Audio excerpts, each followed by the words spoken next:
Ako si Miko, isang estudyante sa ikalawang taon ng senior high school. Sa unang tingin, isa lamang akong karaniwang kabataan na puno ng pangarap at ambisyon. Ngunit sa likod ng bawat ngiti at tawanan, may mga damdaming pilit kong itinatago sa lahat, lalo na sa aking matalik na kaibigan na si Lara.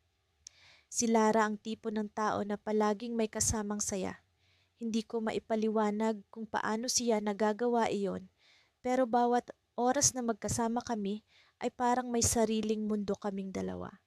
Mula sa mga simpleng usapan sa cafeteria hanggang sa mga seryosong pag-uusap sa library, palaging may kakaibang koneksyon na bumabalot sa amin. Isang umaga, dumating si Lara sa klase na may kakaibang aura. Ang kanyang mga mata ay tila may iniisip na malalim. Miko, pwede ba tayong mag-usap mamayang lunch break? Tanong niya habang nakaupo kami sa aming paboritong sulok sa harap ng classroom. Hindi ko alam kung bakit, pero ang tono ng boses niya ay tila may kasamang kaba. Habang tumatakbo ang oras, hindi ko maiwasan ang mag-isip ng kung ano ang nais sabihin ni Lara.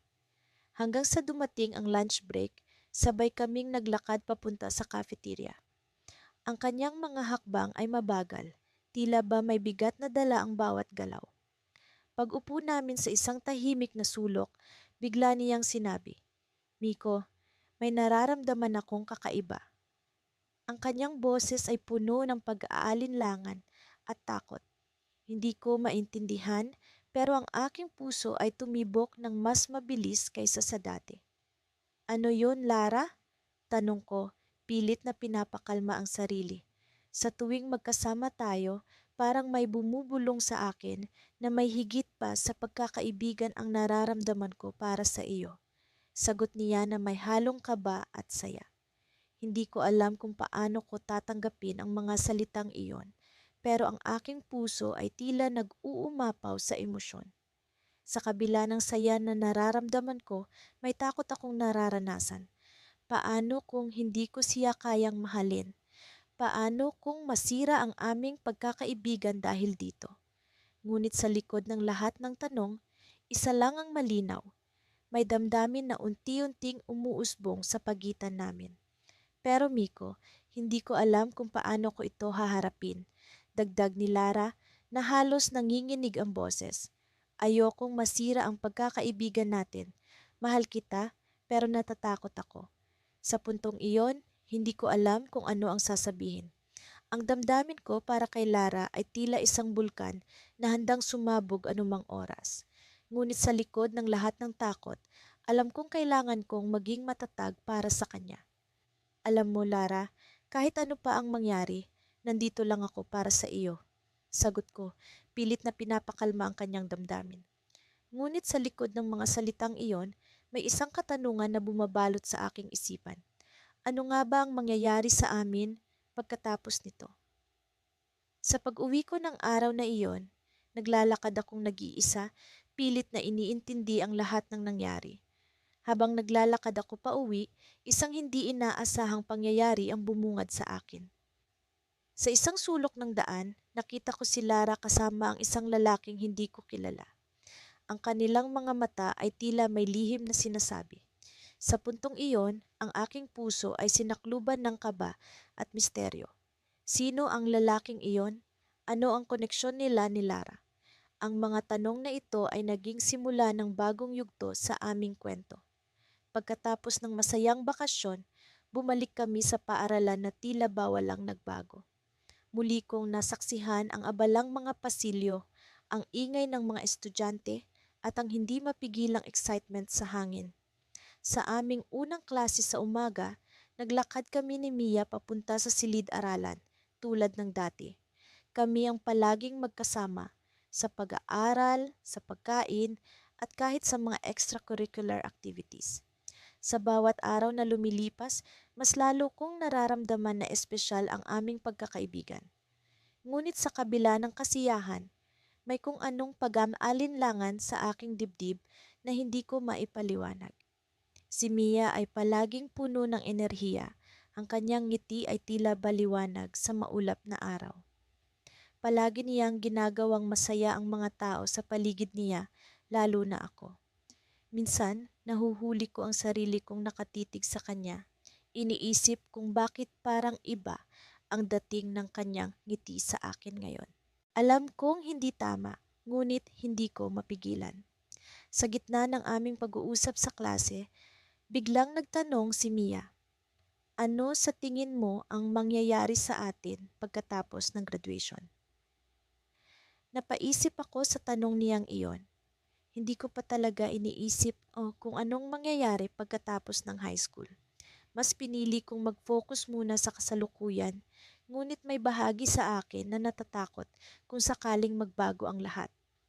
Siguro magka-college tayo sa parehong university sana, sagot ko, pilit na pinapanatili ang kaswal na tono. Hindi ko mawari kung bakit biglang bumigat ang usapan. Ngumiti si Mia, ngunit may kakaibang lungkot sa kanyang mga mata. Oo nga, sana, tugon niya. Pero alam mo, minsan iniisip ko kung paano kung magkaiba ang landas natin. Hindi ko alam kung ano ang sasabihin. Paano nga kung magkaiba kami ng landas? Paano kung hindi na kami palaging magkasama? Parang ayaw kong isipin iyon. Sa gitna ng aking pag-iisip, narinig ko ang pag-ring ng bell na hudyat ng lunch break.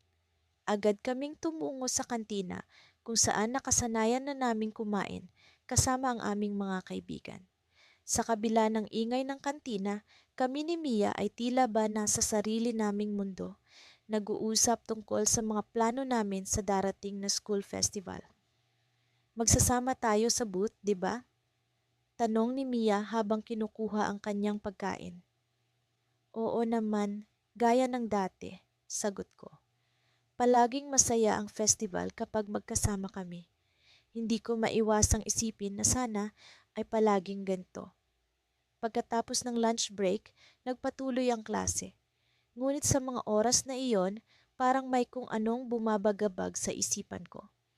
Napansin ko rin na si Mia ay tila ba may iniisip din, mas tahimik siya kaysa sa dati. Habang naglalakad kami pa uwi, nagpa siya akong itanong sa kanya ang bumabagabag sa akin. Mia, may problema ba? Parang ang tahimik mo. Tanong ko, sinusubukan kong maging sensitibo. Nag-isip siya sandali bago sumagot.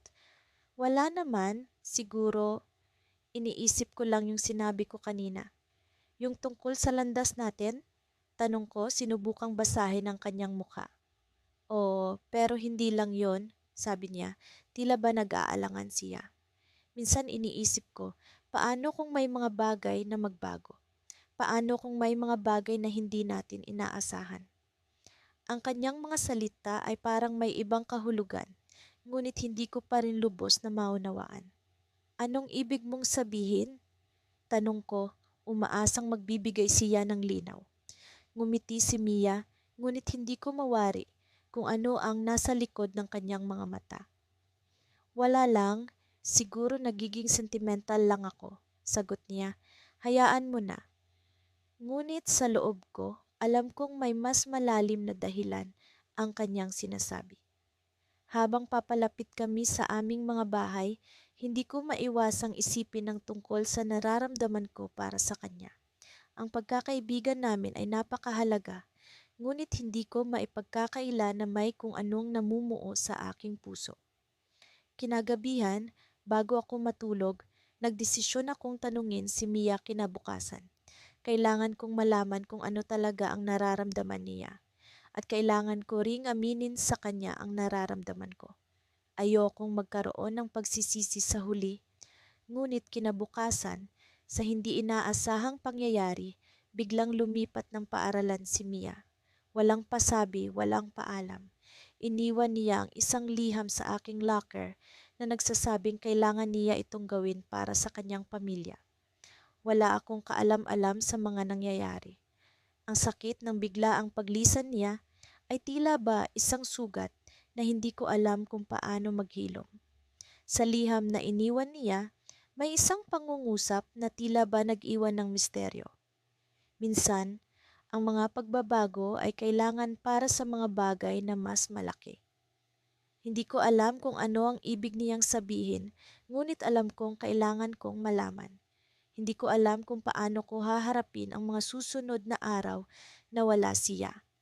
At sa paglipas ng mga araw, habang nakatingin ako sa bakanting upuan sa tabi ko, isang tanong ang patuloy na bumabagabag sa akin. Paano kung ang pagbabago pala na iyon ay simula ng isang mas malaking kwento sa amin? Sa loob ng silid-aralan, tila walang nagbago sa aming samahan ni Jamie. Lagi kaming magkasama. Sa proyekto, sa pagkain ng tanghalian, at kahit sa simpleng paglalakad pa uwi. Parang nabuo na ang isang rhythm sa pagitan namin. Isang kasunduang hindi na kailangan pang pag-usapan. Pero sa kabila ng kasiyahang hatid ng aming pagkakaibigan, naroon ang isang hindi mapakaling damdamin na palaging bumabalot sa akin.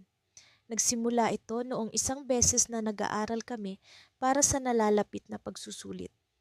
Nakaupo kami sa library magkatabi at abala sa pag-review ng mga libro. Paminsan-minsan nagpapalitan kami ng biro, nagkukwento ng hindi kapani-paniwalang mga pangyayari sa klase. Ngunit sa gitna ng aming tawanan, napansin ko ang kakaibang ningning sa kanyang mga mata. Hindi ko mawari kung ito ba'y dulot ng ilaw ng library o may mas malalim na dahilan. Aliyah, ang seryoso mo naman, natatawang sabi ni Jamie habang hawak-hawak ang isang marker. Nagdo-drawing ng kung ano-anong doodle sa kanyang notebook. Ah, sorry. Naisip ko lang yung algebra na hirap pa rin akong maintindihan. Palusot ko. Kahit ang totoo, siya ang laman ng isip ko. Dahil sa mga simpleng saglit na tulad nito, unti-unti kong nararamdaman na iba na ang dating ni Jamie sa akin.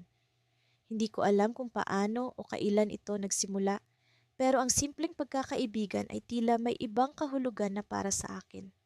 Sa bawat ngiti niya, sa bawat kwento, sa bawat pagdampi ng kanyang kamay sa akin, parang may kakaibang kuryente na dumadaloy. Isang gabi, habang naglalakad kami pa uwi, tahimik lang kami na parang may sinasabi ang katahimikan ng paligid. Hangin na malamig ang dumampi sa aming mga pisngi, tanda ng papalapit na taglamig. Bigla siyang huminto, bagay na ikinagulat ko. Aliyah, may sasabihin sana ako. Sabi niya, seryoso ang muka. Anong meron, Jamie? Tanong ko, bahagyang kinakabahan sa tono ng kanyang boses. Tumingin siya sa akin, tila nag-iisip ng mabuti bago magsalita. Alam mo, ang dami nating pinagsamahan. Mula sa unang araw ng klase hanggang na ngayon, lagi tayong magkasama. Tumango ako, hinihintay ang kanyang susunod na sasabihin. Pero, pero may isang bagay na matagal ko nang gustong sabihin sa'yo. Patuloy niya, tila nahihirapan. Pwede mo namang sabihin kahit ano, Jamie. Alam mo yan, sagot ko, nagtataka kung ano ang bumabagabag sa kanya. Huminga siya ng malalim at sa isang iglap, tila nagbago ang ihip ng hangin. Aliyah, sa tingin ko may nararamdaman na ako para sa'yo. Natigilan ako. Hindi ko inaasahan ang mga salitang iyon mula sa kanya. Biglang bumilis ang tibok ng puso ko. Naghalo-halo ang emosyon sa aking dibdib. Hindi ko alam kung paano magre-react, kung ano ang sasabihin. Jamie, simula ko pero hindi ko alam ang susunod na sasabihin. Napansin ko ang bahagyang kaba sa kanyang mga mata, ang pag-aalala kung paano ko tatanggapin ang kanyang pag-amin. Sa kabila ng lahat, nararamdaman ko rin ang parehong damdamin. Pero sa likod nito, may takot na baka magbago ang lahat kapag inamin ko rin ang nararamdaman ko. Bago pa man ako makapagsalita ulit, biglang may tumigil na sasakyan sa harap namin. Bumaba si Claire, isa sa mga kaklase namin na mukhang nagmamadali. Jamie, Aliyah, nabalitaan niyo na ba? Tanong ni Claire, halatang may dalang balita. Ano yun, Claire? Tanong ni Jamie, na tila nabaling ang atensyon sa kanya. Si Mr. Santos, yung favorite nating teacher, nagkaroon ng aksidente. Nasa ospital siya ngayon. Pahayag niya, puno ng pag-aalala, parang may bumagsak na bomba. Si Mr. Santos ay hindi lang basta guro. Siya ang naging inspirasyon namin sa klase, ang nagsilbing gabay sa maraming estudyante. Biglang nag-iba ang mood, at ang personal naming usapan ay naisantabi dahil sa mas mabigat na pangyayari.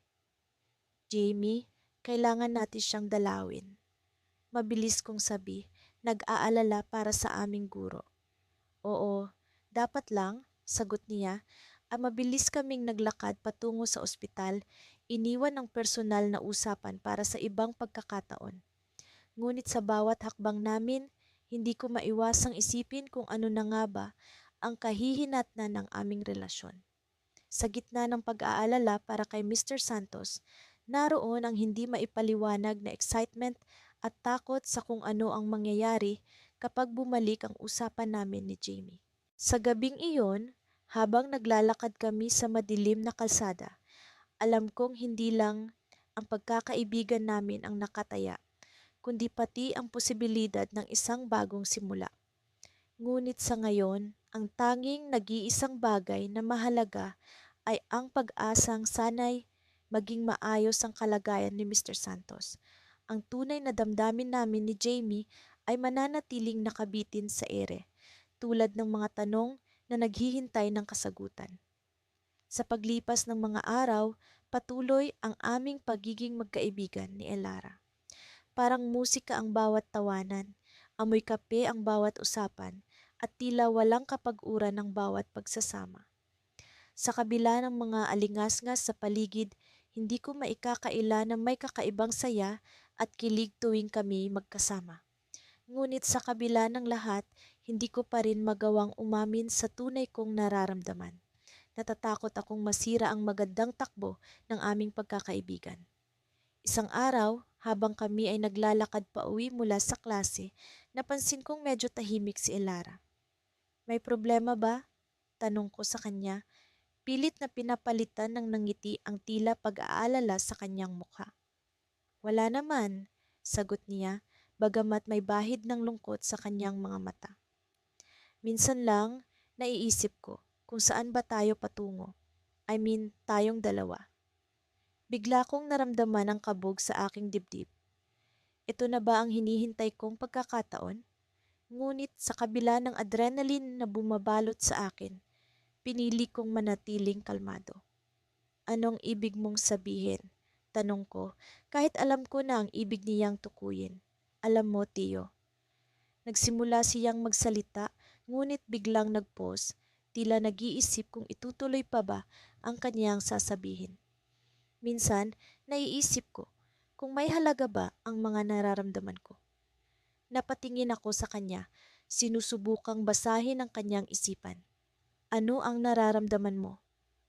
Tanong ko, ang boses ko'y bahagyang nanginginig.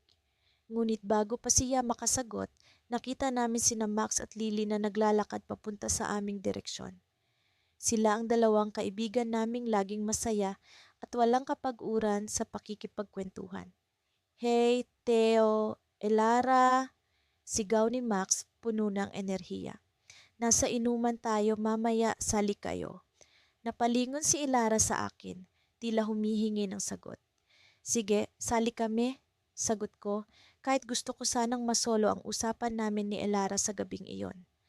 Habang papunta kami sa venue ng party, hindi ko maiwasang mapansin ang malamlam na tingin ni Elara. Ngunit sa kabila ng kanyang katahimikan, nagpatuloy ang gabi sa saya at tawanan. Sa kabila ng musika at ingay, pilit kong inaabot ang kanyang kamay, sinasabing andito lang ako, Elara. Nang medyo humupa ang kasiyahan, nagpaalam si Elara na pupunta lang siya sa hardin para magpahangin. Nagdesisyon akong samahan siya. Pagdating namin doon, ang mga bituin ay nagningning sa kalangitan, tila nag-aabang ng isang kwento. Elara, kaninang sinabi mo? Nagsimula ako, ngunit nagulat ako sa kanyang ginawa.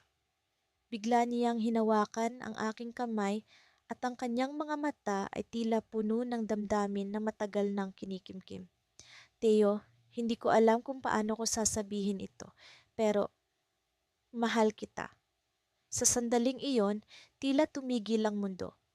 Ang mga salitang matagal ko nang inaasam na marinig ay narito na. Ngunit sa kabila ng saya, isang takot ang lumukob sa akin. Elara, mahal din kita. Simula pa noon, sagot ko, habang hinigpitan ng hawak ko sa kanyang kamay. Ngunit bago pa namin maipagpatuloy ang usapan, isang pamilyar na boses ang umalingaw-ngaw mula sa likuran namin. Tiyo, tanong ng boses puno ng pag-aalinlangan. Paglingon ko, halos hindi ako makapaniwala sa aking nakita. Si Lily, ang isa sa aming matalik na kaibigan, ay nakatayo sa likuran namin. Hawak ang isang bagay na tila nagsisilbing ebidensya ng isang lihim na matagal ko nang itinatago. Isang papel na puno ng mga guhit at sa ilalim ay ang mga salitang, "Elara, mahal kita." Hindi ko alam kung paano niya nakuha ang papel na iyon, ngunit alam kong ito ang aking naging pagsubok na ilabas ang aking nararamdaman kay Elara nang hindi ko pa siya handang kausapin. Ngayon, ito'y nagsisilbing malaking twist sa aming kwento. Hindi ko alam kung paano ko ipapaliwanag ang lahat kay Lily, lalo na't siya'y tila naguguluhan. "Teo, ano ito?" Tanong ni Lily, puno ng pagtataka at pag-aalala. Napatitig ako kay Elara na hindi rin alam ang gagawin. Wala na akong ibang magawa kundi ang harapin ang sitwasyon. "Lily, hindi ko alam kung paano ko ipapaliwanag ito, pero mahal ko si Elara." Sa sandaling iyon, naramdaman ko ang malamig na hangin na pumalibot sa amin. Hindi ko alam kung paano magwawakas ang gabi na ito, ngunit alam kong ito na marahil ang simula ng isang bagong yugto sa aming buhay. Ang tanong na bumabalot sa akin, paano namin haharapin ang mga susunod na kabanata ng aming kwento? Sa paglipas ng mga linggo, unti-unti kong naramdaman ang pagbabago sa pagitan namin ni Lara. Kung dati ay walang kapantay na saya ang dulot ng bawat tawanan, ngayon ay tila may kakaibang kiliti ang bawat tingin at ngiti. Sa tuwing nagkakasama kami sa klase, hindi ko maiwasang mapansin ang maliliit na bagay, kung paano siya maglaro ng kanyang buhok habang nag-iisip, o kung paano siya ngumiti sa tuwing may magandang ideya siyang naibabahagi. Isang araw, habang pauwi kami mula sa klase, naglakad kami sa kahabaan ng makipot na daan. Ang dapit hapon ay nagbibigay ng malagintong liwanag sa paligid at ang mga puno sa gilid ng daan ay tila mga saksi sa aming kwentuhan. Alam mo, minsan iniisip ko kung ano ang mangyayari sa atin pagdating ng graduation, sabi ni Lara habang nilalaro ang mga dahon sa tabi. Napatingin ako sa kanya, hindi sigurado kung paano sasagutin ang ganoong klaseng tanong. Siguro, magiging busy tayo sa college, pero alam kong hindi basta-basta mawawala ang pagkakaibigan natin, Lara. Sabi ko, pilit na ipinapakita ang kasiguraduhan sa boses ko, kahit sa loob ay may bahagyang kaba. Ngumiti siya, isang nangiti na tila puno ng pag-asa. "Oo nga, pero minsan iniisip ko kung may mga bagay pa tayong hindi nasasabi sa isa't isa," dagdag niya na ikinagulat ko. Sa mga oras na iyon, naramdaman ko ang bigat ng mga salitang hindi ko pa nasasabi, ang damdamin na unti-unting lumalalim, ang mga pagnanasa na hindi ko maintindihan. Ngunit sa kabila ng lahat ng iyon, natatakot akong baka masira ang kung anong meron kami. "Ano ba ang ibig mong sabihin?" Tanong ko, pilit na pinapakalma ang sarili. Tumigil siya sa paglalakad at tumingin sa akin, ang kanyang mga mata ay tila nagtatanong. May mga bagay na hindi straightforward, 'di ba? Parang may mga nararamdaman tayong hindi natin maipaliwanag. Alam mo 'yon? Isang mahirap na tanong na nagpaparamdam sa akin ng bigat. Pero bago ko pa man masagot ang tanong niya, biglang bumuhos ang ulan na tila nagbigay ng pagkakataon para iwasan ang usapan. Tumawa kami habang nagtatakbuhan papunta sa malapit na tindahan para magtago. Sa loob ng tindahan, basang-basa ang aming damit pero hindi iyon alintana ni Lara. "Bakit parang laging ganito? Kung kailan may seryosong usapan, saka naman biglang uulan?" Biro niya habang inaayos ang basa niyang buhok. Sa kabila ng abalang paligid, ang tawa niya ang nagbigay liwanag sa akin. "Siguro sinusubukan tayong pigilan ng panahon," sabi ko, pilit na ibinabalik ang kasiyahan sa sitwasyon. Habang hinihintay namin na tumila ang ulan, nagpatuloy ang kwentuhan namin. tungkol sa mga pangarap, sa mga plano, at sa mga bagay na gusto naming marating. Ngunit sa likod ng mga tawanan at ngiti, alam kong may nararamdaman akong higit pa sa pagkakaibigan. Hindi ko alam kung paano ko ito haharapin, pero alam kong darating ang panahon na kailangan ko itong sabihin. Habang pauwi na kami, patuloy pa rin ang ulan. Nagdesisyon kaming tumigil muna sa isang gazebo sa park, kung saan natatanaw ang magandang tanawin ng paligid. Alam mo, minsan naiisip ko na ang saya ng buhay kung may kasama kang ganito, yung hindi ka nag-iisa sa mga ganitong pagkakataon, sabi ni Lara habang nakatingin sa malayo. Napatingin ako sa kanya, tinitimbang ang mga salitang gusto kong sabihin. Sa mga oras na iyon, naramdaman ko ang lakas ng loob na hindi ko pa nararamdaman noon. Lara, may gusto akong sabihin sa'yo. Simula ko habang nararamdaman ang mabilis na tibok ng puso ko. Napatingin siya sa akin, ang kanyang mga mata ay puno ng kuryosidad. Ano yon? Tanong niya na tila walang kaalam-alam sa mga bagay na gusto kong ibahagi. Sa kabila ng kaba, nagdesisyon akong sabihin ito. Alam mo, sa mga nakaraang linggo, may nararamdaman akong kakaiba. Parang mas higit pa sa pagkakaibigan ang nararamdaman ko. Sabi ko, pilit na pinapakalma ang sarili. Nagkaroon ng katahimikan sa pagitan namin, ang hangin ay tila bumagal at ang mundo ay nagmistulang huminto. Tinitigan niya ako, tila iniisip ang mga salitang narinig. Alam mo ba, matagal ko nang hinihintay na sabihin mo yan. Sagot niya na ikinagulat ko. Parang bumuhos ang saya sa akin, ngunit bago pa man kami makapag-usap pa ng mas malalim, biglang may tumawag sa kanya mula sa malayo. Lara! Sigaw ng isang pamilyar na boses na ikinagulat naming pareho. Tumalikod si Lara at doon namin nakita si Mark, ang dati niyang kaibigan na matagal nang nawala. Anong ginagawa mo dito? Tanong ni Lara na ang tono ay may halong pagkabigla at kasiyahan. Hindi ko alam kung ano ang mararamdaman ko. Sa likod ng lahat ng ito, alam kong may malaking pagbabago na mangyayari. At sa mga oras na iyon, ang tanong ay, paano ko haharapin ang bagong sitwasyong ito? Hindi ko lubos maisip na matatapos ang semestre ng ganito kabilis. Parang kailan lang, kakapasok lang namin sa kolehiyo, sabik na sabik kaming dalawa ni Mia na harapin ang mga panibagong hamon ng pagiging estudyante. Sa bawat araw na lumilipas, mas tumitibay ang aming samahan. Lagi kaming magkasama sa bawat klase, sa bawat grupo ng proyekto, at sa bawat lakad ng barkada. Hindi ko na nga mabilang kung ilang beses na kaming napagkamalan bilang magkasintahan.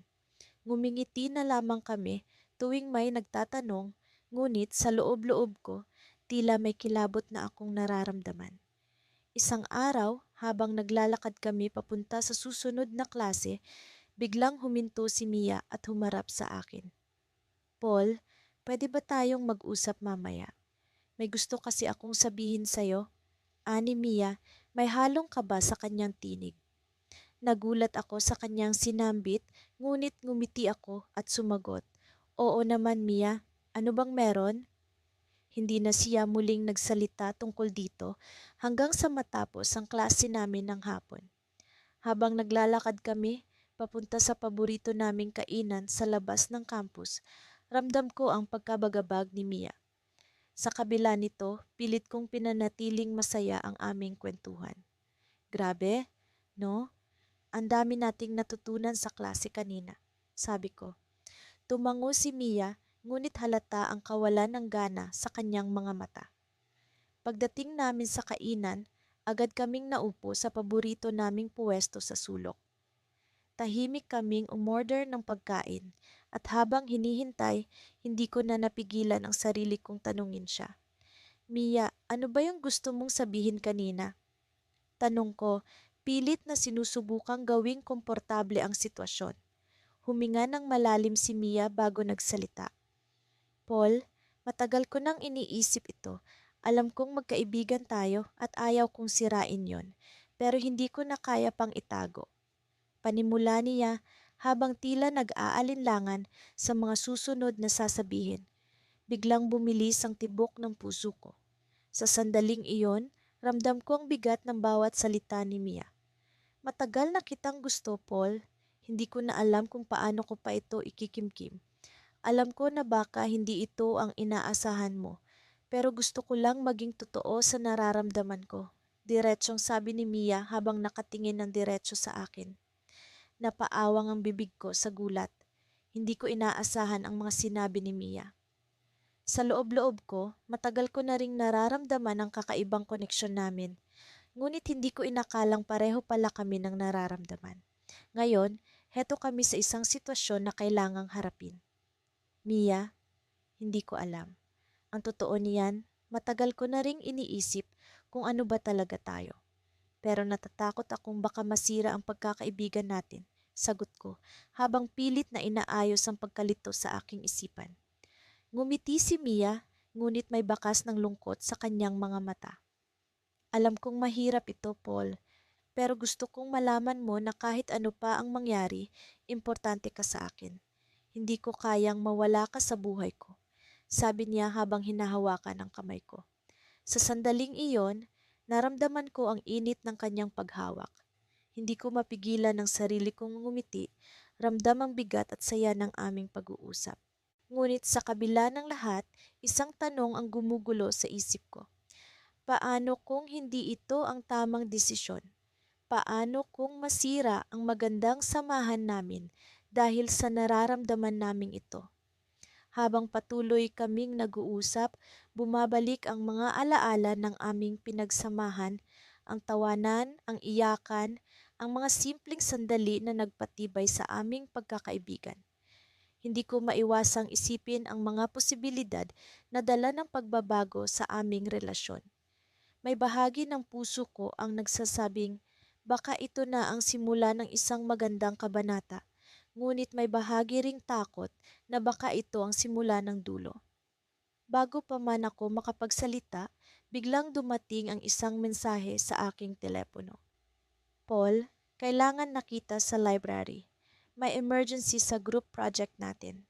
Sabi ng mensahe mula kay Mark, isa sa mga kaklase namin. Ang timing ay hindi maayos, ngunit kailangan kong pumunta. Mia, pasensya na. Kailangan ko munang pumunta sa library. Pero pagbalik ko, itutuloy natin ito, ha? Nagkibit-balikat si Mia, ngunit halata ang pangungulila sa kanyang mga mata. Sige, Paul. Mag-iingat ka, ha? Paalam niya. Tumayo ako at naglakad palayo. Ngunit habang papalapit na ako sa pinto, naramdaman kong may bumabalot na kaba sa akin. Alam kong hindi pa tapos ang usapan namin ni Mia. Pagdating ko sa library, hindi ko inaasahan ang aking natuklasan. Ang emergency pala sa group project ay isang biro lamang. Walang tao sa aming meeting place. Lahat ng kaklase ko ay nagtatago, tila ba may pinagkakaguluhan. At doon ko siya nakita, si Mark, hawak ang isang liham na may pangalan ni Mia. Sa sandaling iyon, biglang tumama sa akin ang isang hindi inaasahang twist. May lihim pala si Mark tungkol kay Mia at tila hindi ko pa lubos na nauunawaan ang mga susunod na mangyayari. Hindi ko alam kung paano haharapin ang bagong daloy ng mga pangyayari. Ngunit isang bagay ang sigurado, hindi na magiging katulad pa ng dati ang relasyon namin ni Mia. Sa bawat araw na lumipas, lalong tumitibay ang aming pagkakaibigan. Para kaming tambalang hindi magpapahiwalay ng tadhana. Parang kahapon lang nang una kaming magkakilala. Ngayon, halos hindi ko na maipinta ang buhay ko kung wala si Marco.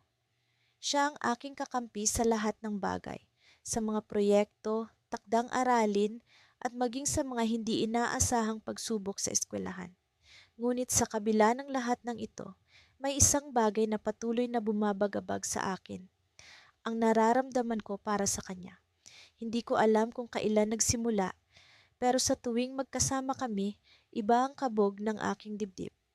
Minsang naglakad kami pa uwi, biglang bumuhos ang malakas na ulan. Tumakbo kami patungo sa pinakamalapit na silungan at doon kami nagtagpo ng tingin, parehong basang-basa at humahagikik.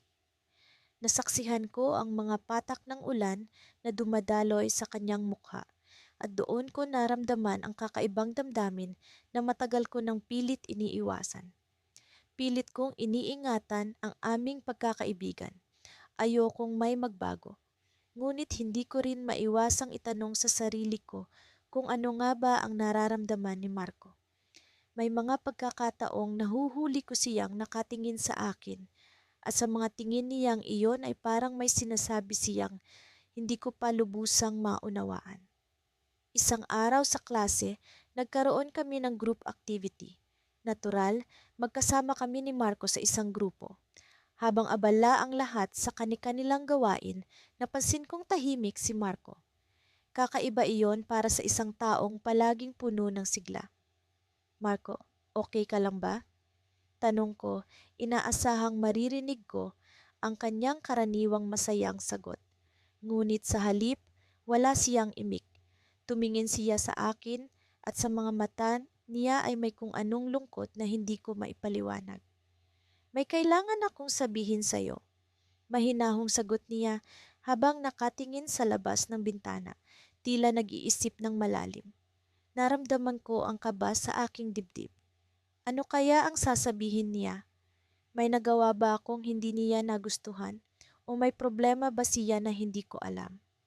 Ano iyon? Tanong ko. Pilit na itinatago ang pag-aalala sa aking tinig. Huminga siya ng malalim, tila nag-aalangan bago siya nagsalita. May isang bagay akong matagal ko nang gustong sabihin, pero natatakot akong baka magbago ang lahat. Sa puntong iyon, naramdaman ko ang pag-init ng aking pisngi. Alam ko kung ano ang ibig sabihin ni Marco, pero hindi ko alam kung ano ang isasagot ko. Marco, ano ba talaga? Tanong ko, pilit kinakalimutan ang kaba at takot na nararamdaman ko. Tumingin siya sa akin, diretso sa mga mata ko, at sa sandaling iyon ay parang tumigil ang oras. Celine, matagal na kitang mahal. Hindi ko alam kung paano ako makakilos, kung ano ang sasabihin. Parang biglang bumagal ang mundo at kami lang ang naiwan sa sandaling iyon. Ang mga salitang matagal ko nang inaasam na marinig ay narito na, ngunit hindi ko alam kung paano ko haharapin.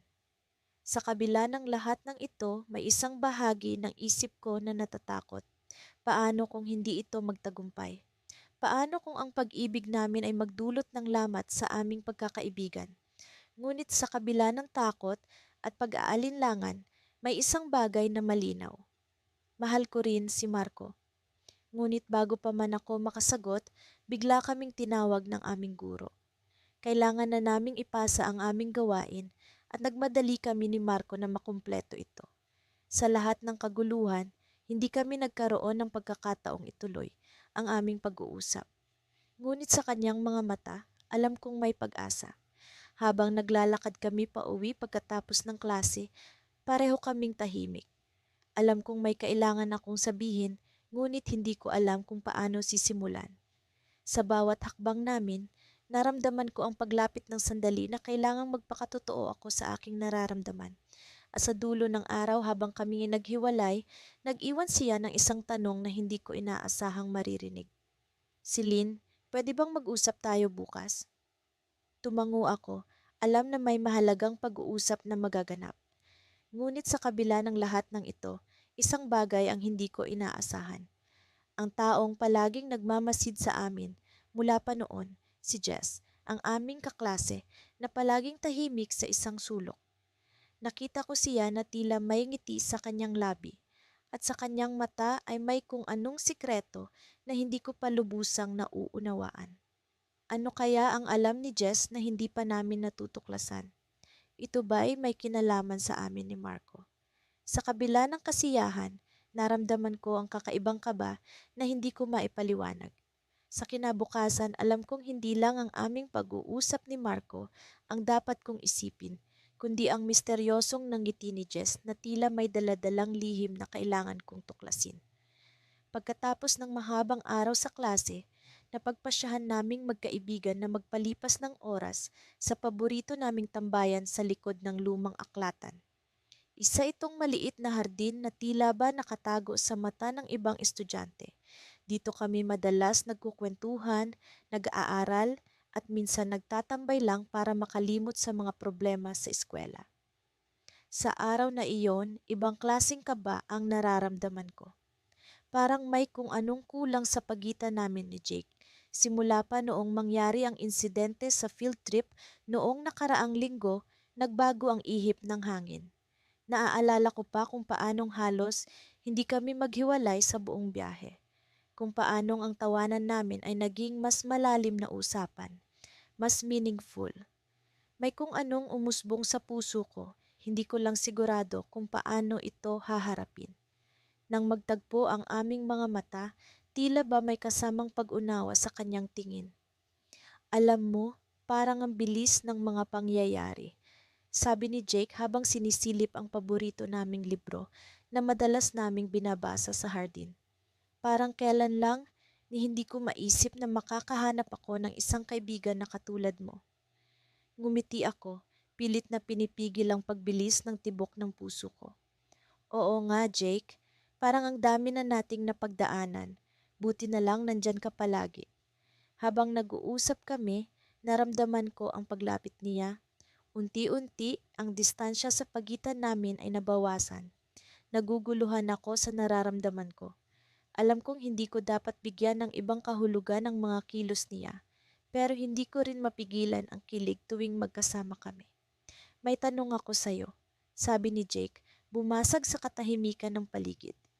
Ano ang gagawin mo kung may isang kaibigan ka na biglang may inamin sa'yo, isang bagay na maaaring makapagpabago sa relasyon ninyo?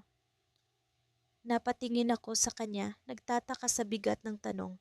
Siguro depende sa kung ano ang aaminin niya. Pero sa tingin ko, magiging masaya ako kung magiging totoo siya sa akin. Kahit ano pa yan. Nakita ko ang pag-aalinlangan sa kanyang mga mata, tila ba may gustong sabihin pero pinipigilan. Bigla akong kinabahan. Gusto ko siyang yakapin at sabihin kahit ano pa man ang mangyari, hindi magbabago ang aming pagkakaibigan. Pero alam ko rin na hindi ko kontrolado ang mga mangyayari. Alam mo kasi, pag-umpisa niya sa field trip, may naramdaman akong iba.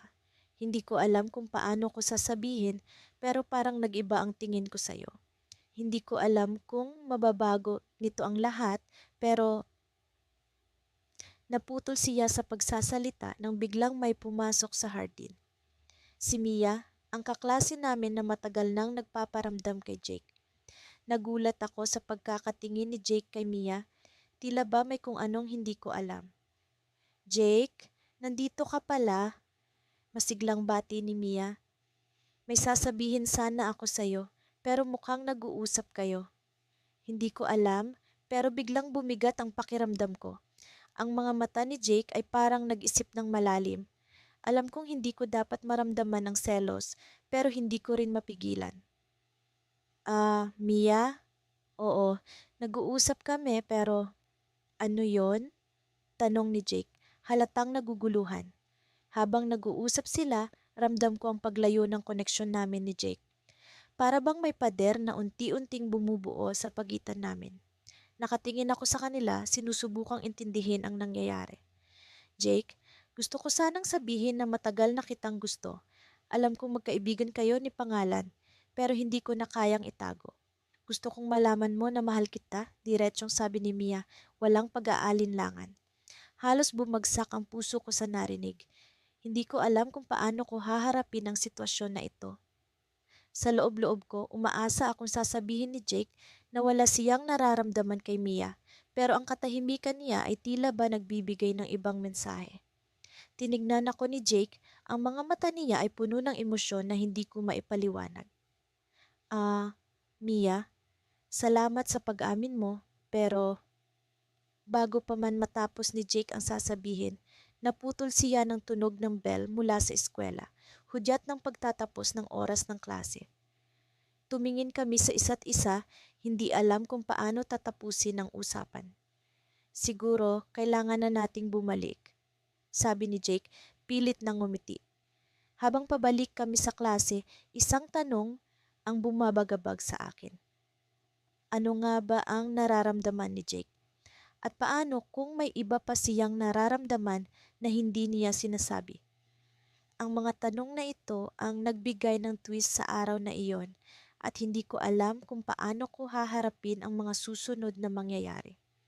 Sa araw-araw na pumapasok kami sa klase, tila walang pagbabago. Parehong upuan, parehong guro, parehong mga kaibigan. Pero sa loob ko, may kakaibang kaba na namumuo. Si Marco, ang matalik kong kaibigan, ay nakaupo sa tabi ko. Mula nang maging magkaibigan kami noong unang taon sa kolehiyo, hindi kami nagkakalayo. Marami kaming pinagsamahan, mga kalokohan, mga proyekto, at maging mga heart-to-heart talks tungkol sa buhay. Nakakagalak ang pagkakaibigan namin, pero nitong mga nakaraang linggo, may kung anong nagbago. Habang nakikinig kami sa lektura ni Ma'am Reyes, hindi ko maiwasang mapatingin kay Marco. Sinusubukan kong mag-focus sa mga equations sa pisara, pero ang isip ko'y tuluyan nang nalipat sa kanya. Napansin ko kung paano siya matamang nakikinig, kung paano siya tumatawa sa mga biro ni Ma'am, at kung paano siya nag-aalala kung hindi niya makuha ang tamang sagot sa mga tanong. Minsang napatingin siya sa akin at nagkatitigan kami. Isang nangiti ang sumilay sa kanyang labi, isang nangiti na tila may sinasabi. Ngunit sa likod ng nangiting iyon ay may ibang nararamdaman, takot. Takot na baka ang nararamdaman ko ngayon ay hindi lang pagkakaibigan. Ano nga ba ito? Hindi ko alam. Hindi ko pa naisusulat ang mga nararamdaman ko sa papel sa takot na baka bigyan ito ng kahulugan. Pero hindi ko rin maikaila na ang puso ko'y tumitibok ng mas mabilis tuwing kasama siya, isang bagay na hindi ko pa nararanasan sa tagal naming magkaibigan. Nang matapos ang klase, nagpaalam si Marco na magpapatulong sa akin para sa isang proyekto. Nagpunta kami sa library kung saan palaging tahimik at puno ng mga libro na tila may sariling mga kwento. Habang abala kami sa pag-research, hindi ko maiwasang mapansin na mas madalas kaming nagkakatinginan. Parang may sinasabi ang mga mata namin na hindi kayang ipahayag ng mga salita. Alam mo, parang may gusto akong sabihin sa'yo, sabi niya habang nakatingin sa isang pahina ng libro pero halatang wala sa binabasa. Hindi ko alam kung paano ko siya sasagutin kaya't ang simpleng ano yon ang lumabas sa bibig ko. Naramdaman ko ang pag-aalinlangan na tila kahit siya'y hindi sigurado sa sasabihin. Pero bago pa man siya makapagpatuloy, isang grupo ng mga estudyante ang dumaan sa mesa namin, nagkakatuwaan at nagtatawanan. Agad niyang binawi ang tingin at parang nahulog ang pagkakataon. Pagkatapos ng ilang oras sa library, nagpasya kaming pumunta sa cafeteria para sa merienda. Tahimik kaming naglalakad, parehong abala sa sariling iniisip. Pagdating namin doon, naupo kami sa isang sulok kung saan madalas kaming nagkukwentuhan. Alam mo, naalala ko yung unang araw natin sa klase. Sabi niya, sinubukang ibalik ang dating sigla sa usapan. Yung napagkamalan tayong magkapatid dahil magkatabi lagi. Tumawa ako, naalala ang mga nakakatawang komento ng mga kaklase. Pero sa likod ng tawa ko, naroon pa rin ang pag-aalinlangan. Oo nga, ang dami nating pinagsamahan. Tugon ko, sinubukang itago ang nararamdaman sa likod ng mga alaala. Pero sa bawat segundong lumilipas, lalo ko lang nararamdaman ang bigat ng hindi ko sinasabi. Pagkatapos ng merienda, nagpaalam si Marco na uuwi na. Bukas na lang ulit, okay? Sabi niya at isang simpleng tango ang isinagot ko. Panoorin siyang lumakad palayo ay tila isang pelikula na nagtatapos na hindi mo alam ang ending. At sa paglalakad ko pa uwi, hindi ko mapigilang isipin ang mga posibilidad, ang mga bagay na maaaring mangyari kung sakaling aminin ko sa kanya ang totoo. Kinagabihan, habang nakahiga ako sa kama, hindi ko mapakali. Kailangan ko nang malaman kung ano nga ba ang nararamdaman ko. Sa wakas, nagdesisyon akong sulatan siya ng mensahe. Marco, may kailangan akong sabihin sa'yo. Pwede ba tayong magkita bukas? Iyon ang text na sinend ko bago ko tuluyang ipikit ang mga mata. Pagdating ng umaga, sinagot niya ang mensahe ko. Sige, kita tayo sa park, sabi niya. Sa mga oras na iyon, hindi ko alam kung ano ang dapat kong maramdaman. Takot, kaba, o excitement. Mabilis ang tibok ng puso ko habang naglalakad papunta sa park. Nang makarating ako, nakita ko siyang nakaupo sa isang bangko, nakatingin sa mga dahon na unti-unting nalalaglag mula sa mga puno. Lumapit ako at naupo sa tabi niya at sa mga oras na iyon, isang hindi inaasahang twist ang dumating. Bago ko pa man masabi ang nararamdaman ko, siya na ang nagsalita. Alam mo, may gusto rin akong sabihin sa'yo, sabi niya at nagkatitigan kami. Sa mga mata niya, nakita ko ang parehong kaba na nararamdaman ko. Siguro, matagal ko nang nararamdaman ito pero hindi ko alam kung paano sasabihin. At sa mga sandaling iyon, alam ko na kung ano ang ibig niyang sabihin. Ngunit bago pa man namin tuluyang mapag-usapan ng lahat, biglang bumuhos ang ulan, tila sinasabing hindi pa oras. Tumayo kami, nagtawanan at nagtakbuhan papunta sa isang masisilungan. Ngunit sa kabila ng ulan, alam ko na may mga bagay na hindi na mababago. Ang pagkakaibigan namin ay nasa bingit na ng pagbabago sa pagitan ng kaibigan at ng isang bagong simula. Sa paglipas ng mga araw, hindi maiwasang mapansin ng iba ang pagkakaibigan namin ni Angelo. Palaging magkasama sa klase, sa cafeteria, maging sa library. Minsan nagbibiro ang mga kaklase namin, sinasabi nilang para kaming mag-asawa. Tawa lang ang isinasagot namin sa kanila, ngunit sa loob-loob ko, may kakaibang kilig na akong nararamdaman. Isang araw, habang naglalakad kami pauwi mula sa eskwela, napansin ko ang mga pagbabago sa paligid. Ang mga puno ay tila mas berde, ang hangin ay mas sariwa, at ang mga tao ay mas masayahin. Hindi ko alam kung dahil ba ito sa panahon o dahil sa presensya ni Angelo sa tabi ko. Sa bawat hakbang, nararamdaman ko ang pag-init ng aking pisngi. Ano nga ba itong nararamdaman ko? Ang simpleng pagkakaibigan ba namin ay unti-unti nang nagiging mas malalim? Pagdating sa bahay, hindi ko maiwasang mag-isip. Laging pumapasok sa isipan ko si Angelo. Ang kanyang mga ngiti, ang kanyang mga mata na tila laging puno ng kasiyahan, at ang paraan ng kanyang pagtawa na hindi mo mapipigilan kundi tumawa rin. Ano nga ba ang meron sa kanya na tila hindi ko na maalis sa isipan ko? Kinabukasan, nagising ako na parang may kakaiba. Ang puso ko ay tila may sariling buhay, tumitibok ng mas mabilis. Pagkatingin ko sa cellphone ko, may mensahe mula kay Angelo. Good morning, kita tayo mamaya sa library, may sasabihin ako sa'yo. Isang simpleng mensahe, ngunit bumilis ang tibok ng puso ko. Ano kaya ang sasabihin niya? Sa buong araw sa klase, hindi ko maiwasang mag-isip. Ano kaya ang sasabihin ni Angelo? Sa wakas, dumating ang oras ng aming pagkikita sa library. Naupo kami sa isang sulok, malayo sa mga tao. Kitang-kita ko ang kanyang pag-aalala, tila may mabigat na iniisip. Alam mo, matagal na kitang kilala at sa loob ng panahong iyon, marami akong natutunan sa'yo. Panimula ni Angelo. Pero nitong mga nakaraang araw, may kakaiba akong nararamdaman. Hindi ko alam kung paano sasagutin iyon. Naglipat-lipat ang tingin ko sa kanya at sa librong hawak ko, ngunit hindi ko mahahanap ang mga tamang salita. Ang tanging nagawa ko ay ngumiti, isang ngiti na puno ng pag-asa at kaba. Inisip ko kung bakit lagi kitang hinahanap, bakit masaya akong kasama ka, at kung bakit lagi kang nasa isip ko. Sa tingin ko, may nararamdaman na ako para sa'yo na higit pa sa pagkakaibigan. Halos hindi ko na marinig ang mga susunod niyang sinabi.